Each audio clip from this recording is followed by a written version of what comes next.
خدا، عرض سلام و ادب و احترام دارم خدمت شما عزیزان دوستان فوتبال، همراهان محترم آپارات اسپورت. در خدمتون هستیم با پخش زنده مسابقه برنلی و چلسی، بازی که از هفته هشتم در ورزشگاه ترف مور، ورزشگاه خانگی تیم برنلی برگزار میشه و این تیم میزبان تیم چلسی. همین ابتدای کار یه توپ خوب میرسه به آواندو برویا، لب خط توپ کنترل میکنه، کول پالمر اضافه میشه داخل محوطه جریمه. هجومی کار آغاز کرده تیم پوچتینو، نفوذ از طرف استرلینگ شکل میگیره، کول پالمر هم هست، خودش میزنه پشت محوطه جریمه.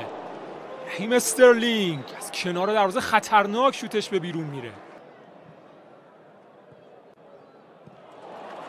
ایتینیو اضافه میشه با گام‌های بلند، یه پاس دوم، تییاگو سیلوا جا مونده، موقعیت دارن بازیکن برنلی پشت محوطه جریمه. فوستر همچنان موقعیت هست، ضربه که زده میشه، گل اول بازی رسید برنلی به ثمر میرسه.